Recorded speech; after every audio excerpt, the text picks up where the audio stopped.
If I use my power, I can even stop you from getting that job, and if you don't like it, just apologize to me." I couldn't help but laugh at his words. "Fine, go ahead and try," I said. "My name is Mary, and I'm a new mom struggling to adjust, but the person who should be struggling with me, my husband, isn't around to help." To be honest, I didn't fully see who my husband really was until I got pregnant. He's older than me by 6 years and was already a senior employee when we met. At work, he came across as smart, hardworking, calm, and kind. When he became my supervisor, we got to know each other better, which eventually led to marriage. I was still early in my career, but I was so in love with him and thrilled to marry someone I admired. In our company, it wasn't unusual for colleagues to marry. However, company rules didn't allow us to work in the same department after getting married. After a lot of discussion, it was decided that I'd transfer to another department. I had a patent attorney license, something I worked really hard to get in college. Thanks to that, I was able to move to the legal department at the head office. As a new hire, I spent my first year rotating between departments to learn how the company worked. That's how I ended up in the sales department, where my husband worked, but after our marriage, I was moved to legal earlier than planned. 5 years later, I wasn't feeling well and decided to visit the doctor. That's when I found out I was 4 months pregnant. We had been letting nature take its course, so this news made us happy, but as my pregnancy progressed into the second trimester, my morning sickness came back, and I had to take 3 months off work. That's when my husband's true nature came out. "Are you just lying in bed?" he'd ask. "I'm too anemic to stand up," I'd reply. "Then what about dinner? You're asking me to do that now?" When I was working, we shared all the housework equally, but as soon as I had to take leave, he left everything to me, even though I could barely function. "You're home all day, and you don't do a single chore. Can you please stop? You're making me feel worse." "That's not about anemia, that's a mental issue. You're just using your pregnancy as an excuse to be lazy." My husband would sit in the living room, watching TV at full volume, completely ignoring me while I lay in bed. Worse, he would leave the door to my room wide open, letting the noise from the TV flood in on purpose. "Please close the door," I'd ask, loud enough for him to hear, but he never listened. This was when I saw another side of my husband. He would sit in front of the TV, constantly criticizing the people on the screen. "Why is she even on TV? She's so ugly. Wow, look at how fat she is. That guy's got some nerve." He never stopped complaining, and it seemed like that was his way of enjoying TV. Fine, he could say whatever he wanted, but why did he have to keep the door open so I could hear it too? "Close the door, please," I repeated. But he ignored me. Just as before, the TV blared, and his constant grumbling filled the house. I couldn't take it anymore. I got up, shut the door myself, and went back to bed, but before I could even get comfortable, he opened the door again. "Why did you open it?" I snapped. He didn't answer, just kept watching TV as if I wasn't even there. I had reached my limit. I called my parents and explained everything. My mom immediately told me to come home so I could rest and recover. The moment I arrived at my parents' house, I felt like I could finally breathe. It was the perfect place to heal. They made sure I had 3 healthy meals every day, and the house was calm and peaceful. My parents and my 2 younger sisters took care of me like I was fragile. Every day, my sisters would rush home from school to check on me.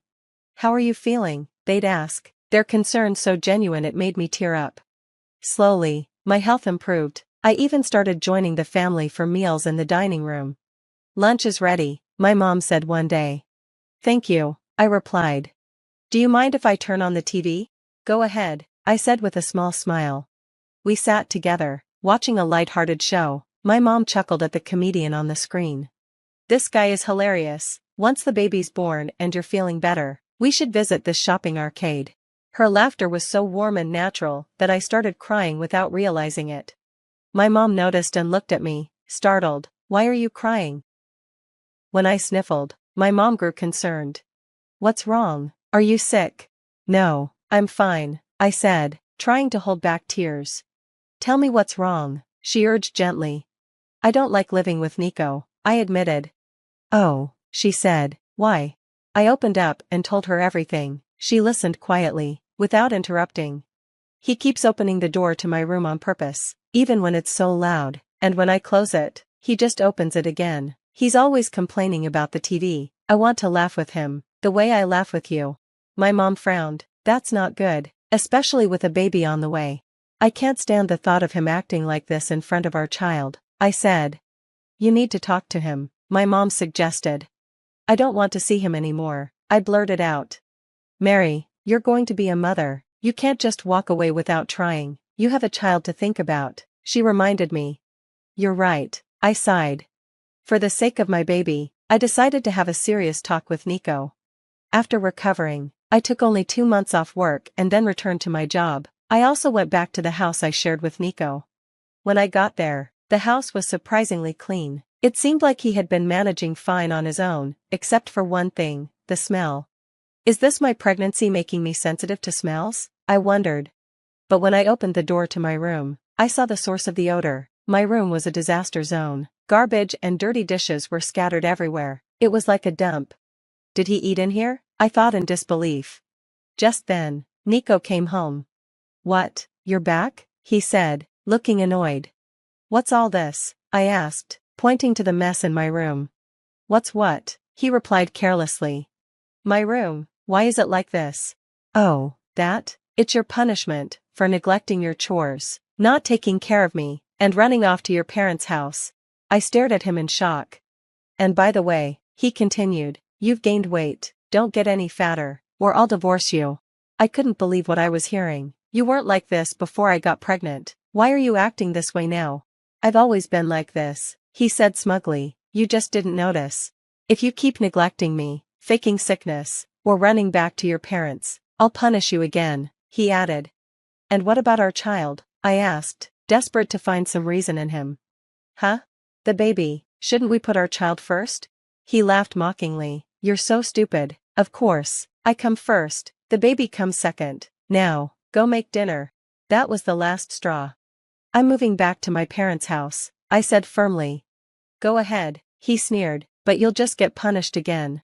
It was clear we couldn't have a real conversation. That was when I made my decision. I was done. I was going to divorce him. I went back to my parents' house and told them everything.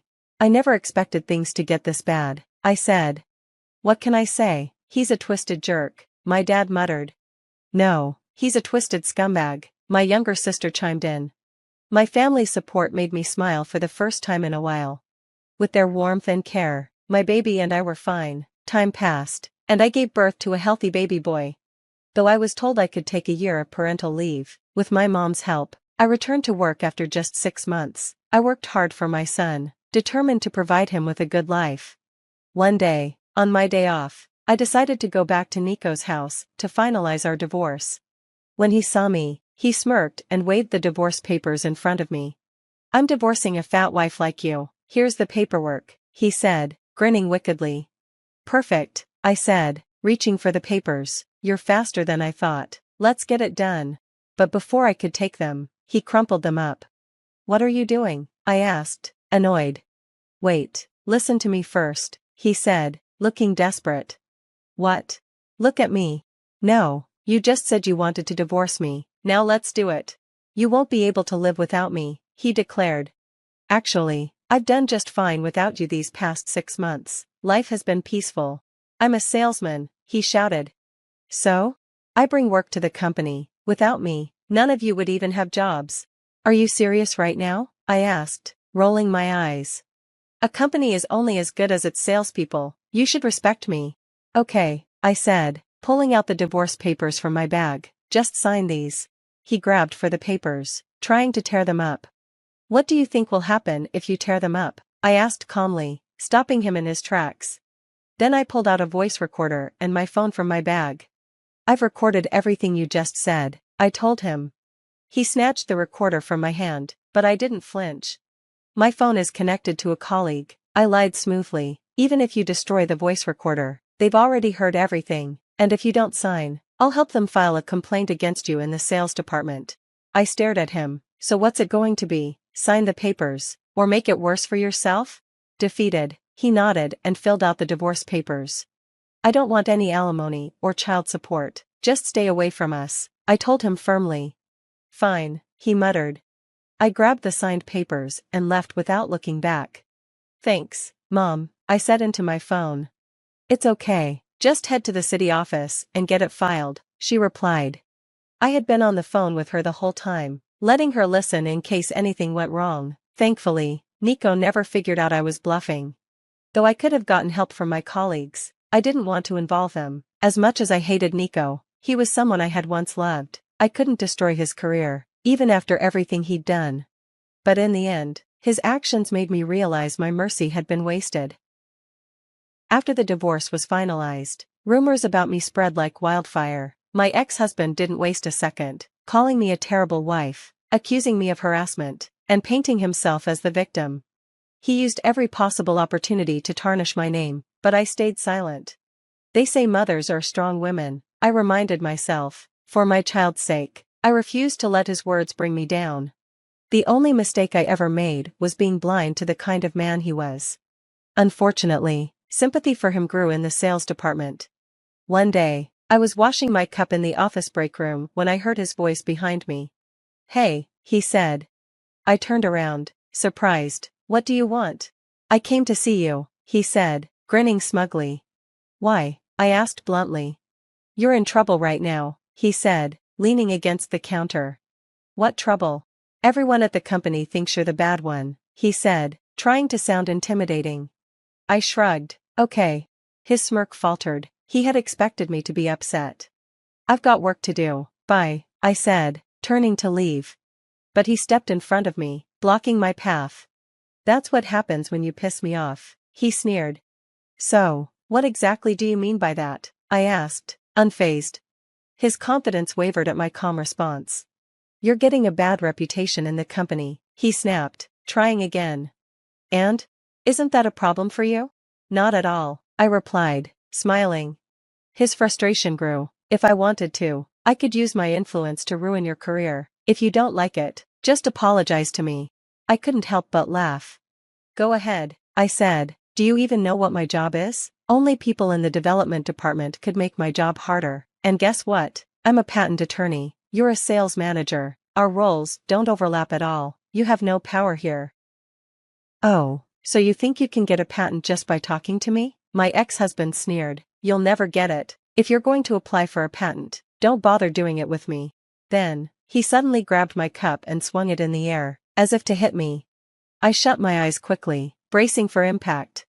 "Enough," I heard a new voice shout. I opened my eyes to see the general sales manager and the general manager grabbing my ex-husband by the arms. I thought this was just a lover's quarrel, but I was wrong, the general manager said, looking surprised. My ex-husband stood frozen, staring at the managers. The general manager turned to me. "Are you okay?" "I'm fine," I replied, still in shock. "Stop yelling, we could hear you all the way from the conference room," the general manager scolded my ex-husband. The managers escorted him out, and that was the last time I saw him at the company. He resigned voluntarily after that. It turned out, the conference room where the managers were holding their regular meeting was right next to the hot water supply room. The managers, including the general manager of sales and the deputy general manager from the legal department, could hear everything. My ex-husband, angry at my calm response, shouted insults, and everyone in the meeting overheard him. His lies about me being a moral harasser and a bad wife were exposed. The tables had turned. He went from making me the villain to being seen as the power-hungry, abusive husband. He couldn't handle it. In the end, the mercy I had shown him was destroyed by his own actions.